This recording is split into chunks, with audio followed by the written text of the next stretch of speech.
Bonjour et bienvenue sur la chaîne Le Culte du Dé. Alors aujourd'hui, je vais vous faire l'unboxing et la présentation de cette boîte Shores of Canis, qui est une boîte qui vient du deuxième Kickstarter pour le jeu Myth. Donc moi je prononce ça comme ça, hein, Myth ou Myth. Donc c'est un jeu, je vous avais fait 2 vidéos sur la boîte de base. C'est un dungeon crawler. Et vous pouvez aller voir la chaîne de Endeavor, qui a fait une série de vidéos, on va dire, pédagogiques sur ce jeu, en utilisant Tabletop Simulator, où il vous explique les mécanismes de ce jeu. Il y a des mécanismes assez particuliers, notamment sur la mise en place du jeu, puisque les joueurs vont décider de la difficulté de leur partie. Et puis également sur l'activation des héros et des actions de héros. C'est un jeu qu'on peut jouer seul, on peut jouer en solo. Et sinon on joue tous en coopératif contre le jeu. Il y a des decks de cartes que je vais vous montrer. Sur chaque tuile, tout simplement, je vais vous montrer ça. Voilà, je vous l'avais peut-être déjà signalé la dernière fois. Sur chaque tuile, vous avez des icônes comme ceci. Qui vous guide un petit peu dans ce qu'on peut mettre comme obstacle ou comme ennemi ou comme récompense sur une tuile. Je vais y arriver. Il y a également des petites cartes qui se présentent comme ceci, qui sont des cartes d'aventure ou de mission, on va dire. Donc vous avez Endeavor qui vous explique ça bien mieux que moi sur sa chaîne. Et donc aujourd'hui, je vais vous montrer, je suis allé chercher ces 2 boîtes qui font partie du dernier Kickstarter sur ce jeu et qui permettent de faire évoluer les personnages, les classes de personnages de la boîte de base vers un niveau un peu supérieur en termes de talent et des nouveaux pouvoirs et des nouveaux équipements. Donc là, je vais vous montrer un petit peu tout ce que nous avons dans cette boîte, dans la première boîte. Je vous ferai un déballage de la deuxième. Alors je vous le dis tout de suite, ma préférée c'est la deuxième, j'ai gardé le meilleur pour la fin. Je vais vous parler aussi rapidement de ce Kickstarter, et puisqu'on a les délais de... Je viens juste d'avoir un mail là, nous sommes mercredi soir, sur le délai de livraison de la fin, qui me met un petit peu de mauvaise humeur, mais ça je vais vous en parler à la fin. Je vais vous montrer déjà le matériel. Première chose, tout ce qui est matériel en carton, c'est-à-dire les tokens, les pions et les tuiles, c'est toujours de la très bonne qualité. Il y a un graphisme un petit peu cartoon qui est complètement assumé et qui fait le style de ce jeu. Donc vous voyez, on a plein de tokens. Alors il y a beaucoup de choses, hein. Il y a des trésors qu'on va placer, il y a des personnages non-joueurs, il y a des effets de jeu. Voilà, il y a un peu de tout. Ici, vous avez ce qu'on appelle des antres, c'est-à-dire ce sont des endroits desquels vont apparaître les monstres et qu'on va placer sur les tuiles. On a également des obstacles, un tas de choses. Les tuiles en elles-mêmes. Alors les tuiles, je vais vous montrer la tranche si j'y arrive. C'est vraiment de la très bonne qualité de tuiles. Je crois même que c'est la meilleure qualité de tuiles, hein. La surface ici est un petit peu brillante et nous avons, donc là on a un palais qui est un petit peu perdu dans les sables. De l'autre côté nous avons l'entrée. Vous voyez parfois c'est détouré en rouge, hein, c'est tous les endroits, c'est très classique ça dans les jeux. Les endroits qui sont infranchissables par exemple. On a des tuiles de différentes tailles. Donc ici on a un fleuve en fait, une rivière, c'est un fleuve d'ailleurs. Donc là évidemment c'est une thématique d'Égypte, donc du désert. Voilà, des beaux poissons. Nouvelle chose, nous avons un bateau. Et, je vous montrerai, il y a des règles pour naviguer sur l'océan. Je vais essayer de faire moins de bruit. Des îles, donc là on a une île, là c'est l'intérieur du temple égyptien certainement. Un autre morceau d'île. Un hôtel, donc voilà, on a un certain nombre de petites tuiles comme ceci. Celle-là est particulièrement belle, vous voyez, c'est vraiment des couleurs assez franches et de beaux décors.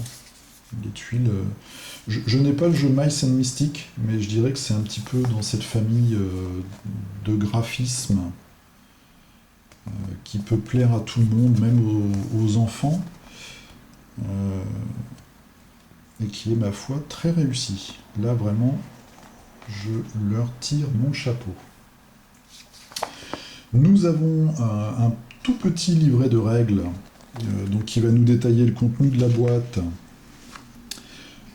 Nous avons un nouveau personnage, une nouvelle classe qui est le flibustier pirate, donc qui va nous parler un petit peu de l'évolution des personnages, des nouveaux objets de niveau supérieur, de certains nouveaux mots-clés, donc il y a des nouvelles conditions par exemple, il y a des nouveaux icônes, voilà. La fameuse règle de navigation, avec un tableau de navigation. Voilà. Donc, vous voyez, c'est assez succinct, il y a combien ? Il y a 8 pages, des associations de tuiles. Donc ça va assez vite. En fait, il y a plusieurs modes de jeu. Il y a un mode de jeu où vous allez placer des tuiles d'une façon libre. Vous voyez, par exemple, on va placer cette tuile et puis on va décider de jouer sur cette tuile. Donc on a un endroit où on va arriver, et puis on va placer des monstres, une entre deux monstres, des objectifs. On va avoir des cartes comme ceci, d'histoire, de mission. Et on va jouer comme ça d'une façon assez libre, où on peut soi-même décider du niveau de difficulté. C'est-à-dire on va pouvoir mettre... on choisit les monstres déjà, on va pouvoir décider du nombre de monstres, etc., etc.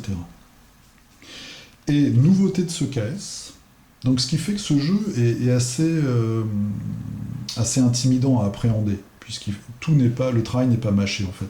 On a beaucoup de liberté, mais la contrepartie de la liberté, c'est qu'il va falloir équilibrer soi-même le jeu. Voilà.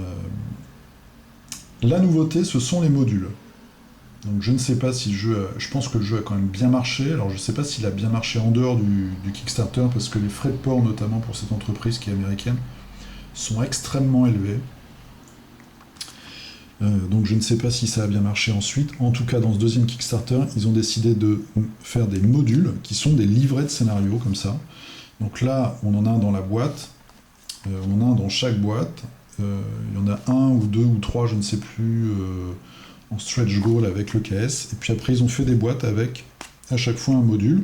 Donc quelques figurines et puis surtout ces livrets qui sont en fait des livrets de campagne, où on va vous dire au début les monstres dont vous avez besoin, et puis vous allez avoir une campagne totalement scénarisée, vous voyez, en plusieurs actes, avec une histoire, avec une mise en place, avec des trésors, avec des embranchements de missions et de conclusions. On va vous dire, bon, bah voilà, vous avez gagné, vous pouvez faire tel choix ou tel choix,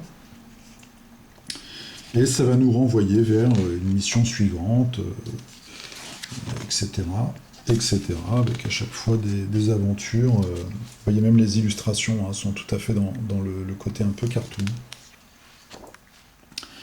Et puis à la fin, évidemment, à la fin, on a une conclusion plus ou moins bonne, on a différentes conclusions possibles. Donc ça, c'est vraiment la nouveauté qui est apparue avec ce Kickstarter. C'est donc les modules. Ils ont même fait une boîte, je crois, où il y a 10 modules. Voilà, c'était vraiment la thématique du Kickstarter, avec également l'évolution, la montée en puissance des personnages. Je crois, j'ai cru comprendre qu'ils prévoyaient de faire encore 2 Kickstarter. C'est un peu comme les MMO en fait, vous voyez, comme World of Warcraft par exemple. On va d'abord jusqu'au niveau 50, et puis après il y a une extension où on gagne 10 niveaux, etc. etc. Donc là, d'après ce que j'ai compris, je vous dis ça sous réserve, en naviguant un peu à droite à gauche, là c'est le deuxième, et après il y en a encore 2. Voilà, donc ça, ce module. Nous avons tout un tas de cartes. Les cartes dont je vous ai parlé tout à l'heure, donc on nous ajoute pas mal de missions. Il y a un système de gestion de deck. C'est-à-dire que vous allez avoir une main, et puis à chaque tour, c'est un peu plus compliqué. Là, je vous renvoie vraiment aux vidéos d'Endeavor pour comprendre, parce que c'est pas facile à expliquer comme ça très vite. En tout cas, vous avez des cartes à votre disposition, et vos actions, en fait, sont obligatoirement viennent obligatoirement d'une carte. Voilà. Vous voulez faire une charge, il vous faut la carte charge, et donc dans votre deck, il faut tomber dessus dans votre main. Donc il y a une gestion comme ça de main, de deck, qui est un système très intéressant, qui demande aussi à tous les joueurs de vraiment bien s'entendre et de jouer en toute synergie. Hein. Il y a également une mécanique de gestion de la menace.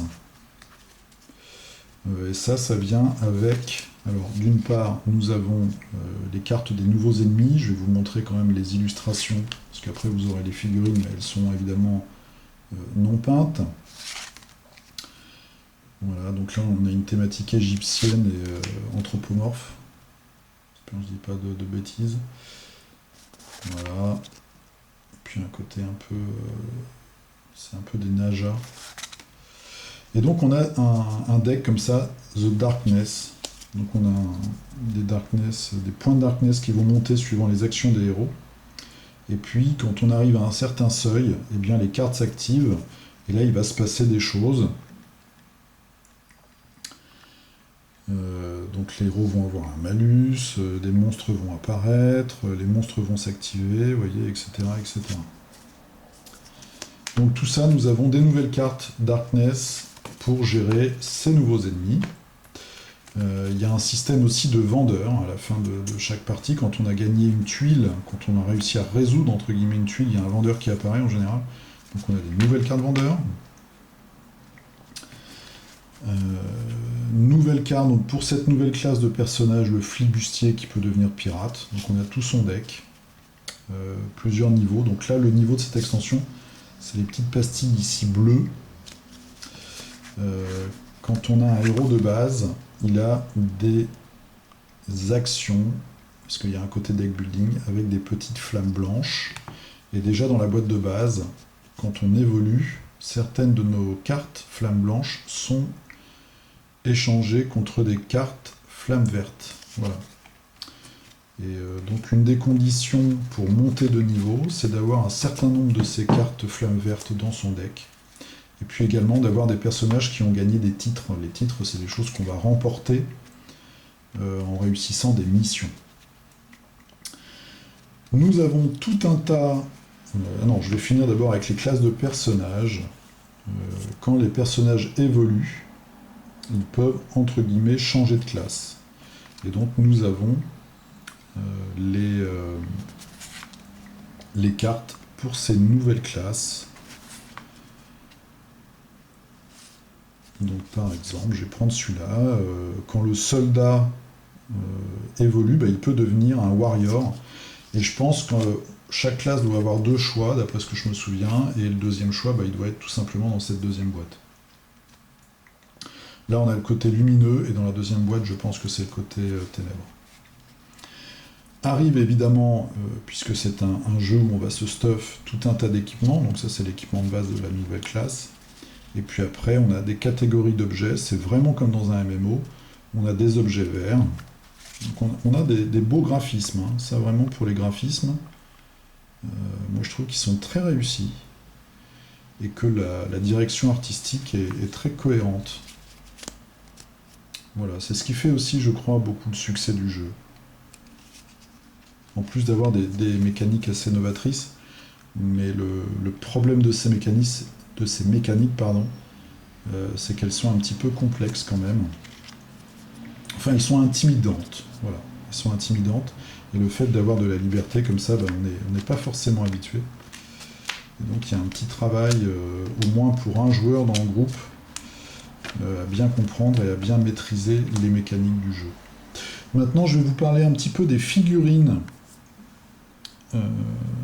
Une très belle figurine, c'est la figurine du nouveau héros. En plus, moi, ça correspond bien à mon niveau de peinture.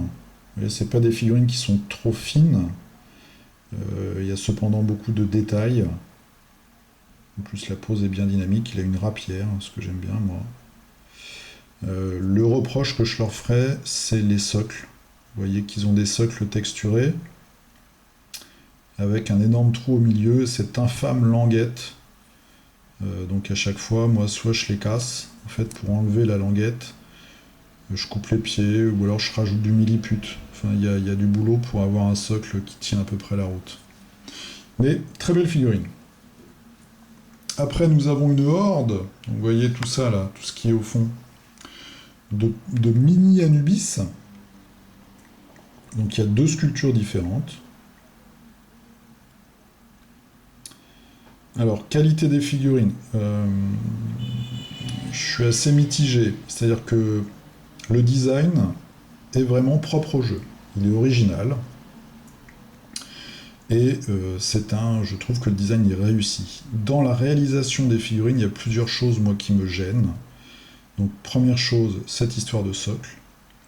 Ensuite, il y a beaucoup de lignes de flash qui sont très grosses. Bon. Je vais essayer de vous montrer. Vous voyez, par exemple, sur sa tête, donc il y a du boulot débardage. Et tout ça est préassemblé, donc c'est collé. Il y a quand même, si on veut une jolie si on est un peu perfectionniste, alors je ne sais pas si c'est français de dire un peu perfectionniste, ça m'étonnerait. Si on a envie d'avoir un certain niveau de qualité de la figurine finie, si on est un petit peu maniaque, on va dire, il y a du travail.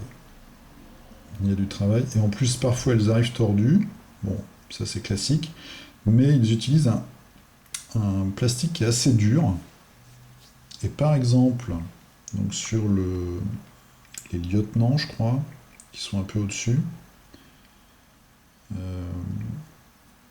y en a un où j'ai tordu l'épée pour essayer de la remettre droite. Voilà, j'ai celle-ci. J'ai essayé de la tordre. Et il ne faut surtout pas faire ça, parce que je vais essayer de vous faire un gros plan.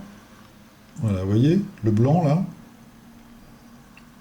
ça veut dire que ça va casser, hein, on est d'accord. Donc c'est un plastique, donc je vais faire ma petite trempette habituelle, eau chaude, eau froide. Ça me choque pas, moi, qu'elle soit, en fait, ça me choque plus que les figurines arrivent comme ça tordues, puisque avec un peu d'eau chaude et un peu d'eau froide, ça repart. Bon. Et je trouve qu'ils ont une position un peu bizarre. Ils sont vraiment perpendiculaires au sol. Alors si on met un personnage, je vais vous faire ça. Si on met le personnage, est-ce qu'on voit à peu près ce qui se passe? Voilà. Donc vous voyez, c'est crédible. Hein, c'est-à-dire qu'il est bien penché, mais je le verrais plus repencher un peu vers l'arrière. Vous voyez, je trouve qu'il met trop ses fesses vers l'arrière. C'est pas naturel comme position quand même. Enfin ça c'est un détail. Qu'est-ce qu'on a d'autre? On a ce personnage qui doit être un magicien.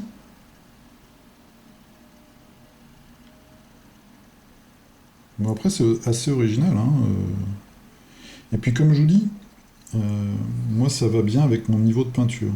C'est-à-dire que les détails sont pas trop fins, mais on a quand même un chouette look. J'ai déjà fait les insectes de la boîte de base. Là je pense que je vais les peindre, même si je vais vous dire à la fin, je ne jouerai peut-être jamais, mais je vais peut-être quand même peindre 2-3 filles.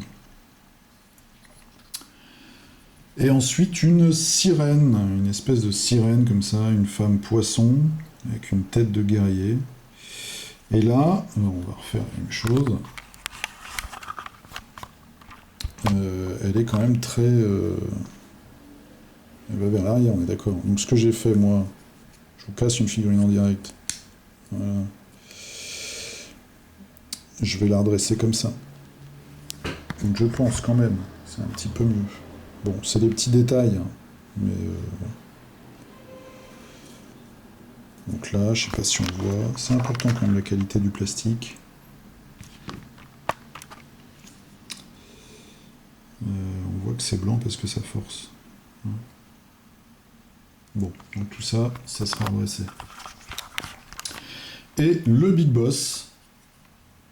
Donc le Big Boss, voilà, un Anubis avec une espèce de un bâton qui fait à la fois hallebarde et serpe géante, avec des petites, je crois que c'est, comment ça s'appelle, des vases canopes, où les Égyptiens déposaient les organes des aristocrates, enfin des nobles momifiés. Et donc là, on retrouve en fait euh, les têtes des monstres, des familles de monstres. Donc là, c'est les insectes. On a les orques et les reptiles qui sont dans l'autre boîte. Donc ça, c'est assez rigolo. Voilà, donc les figurines, bon, je vous les présente. Après, chacun se fait son avis de savoir si ça lui convient ou pas.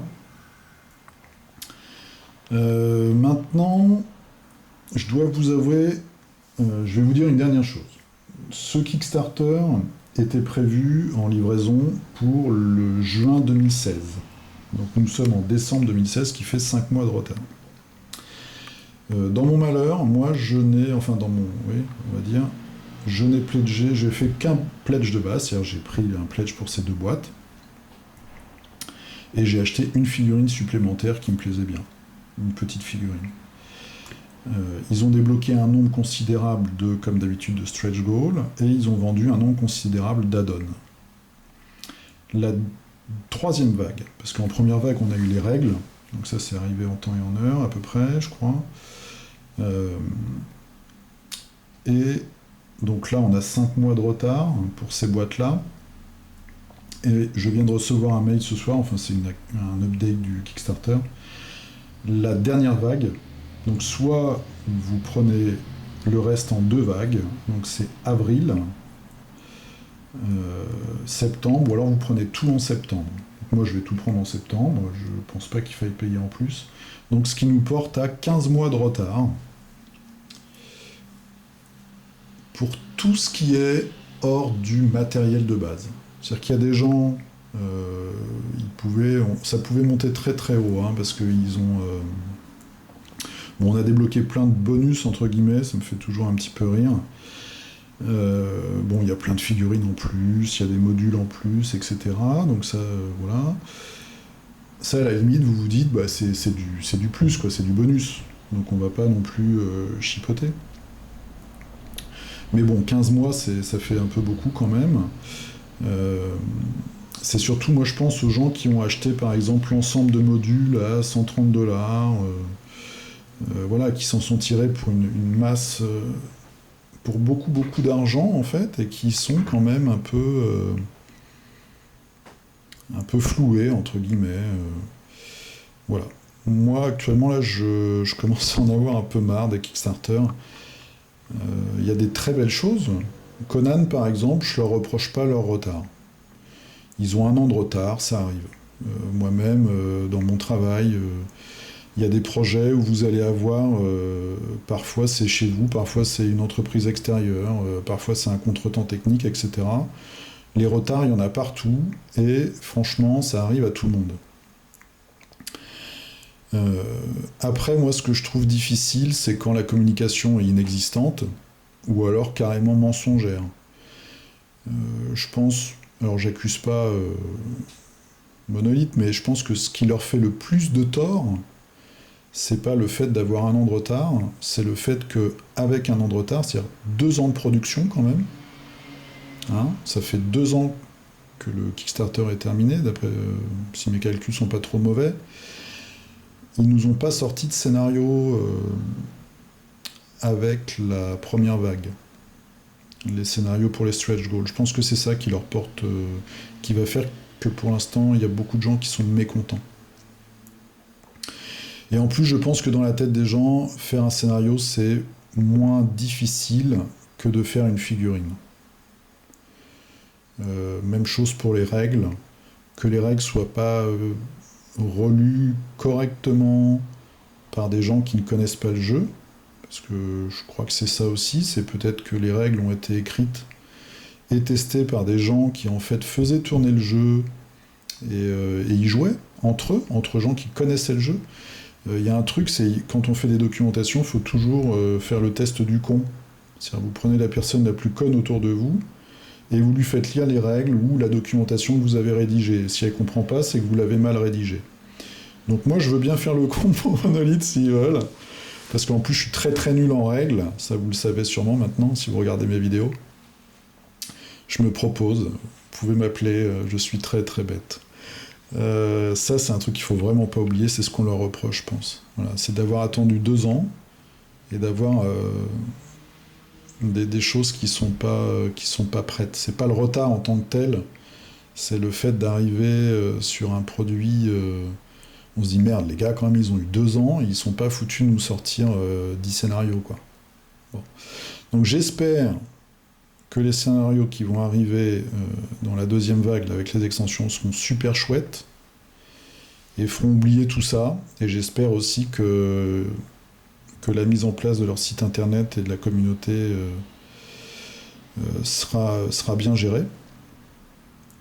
On a appris récemment, il y a eu des fuites, je sais pas si c'est validé ou pas, mais que le prochain jeu, j'ai vu ça sur Warmania, et puis il y a une personne qui se reconnaîtra qui me l'avait dit en avant-première, en première entre nous, que le prochain jeu de Monolith c'est Batman. Bon, on verra.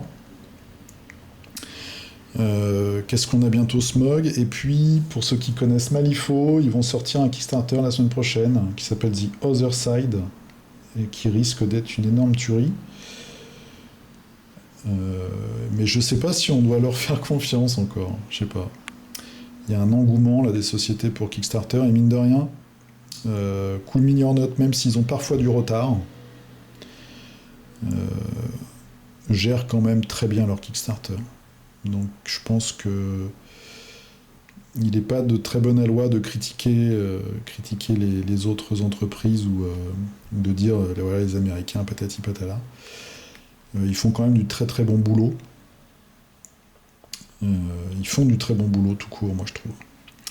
Voilà, bon, sur toutes ces considérations un petit peu plus ou moins intéressantes, je vous dis à la prochaine. Donc je vais bientôt vous faire la vidéo d'unboxing de la deuxième boîte. Et ça se trouve, j'aurai un nouveau mail qui me dira que je vais recevoir la suite dans 15 jours. J'y crois pas trop. Je vous dis à la prochaine, salut.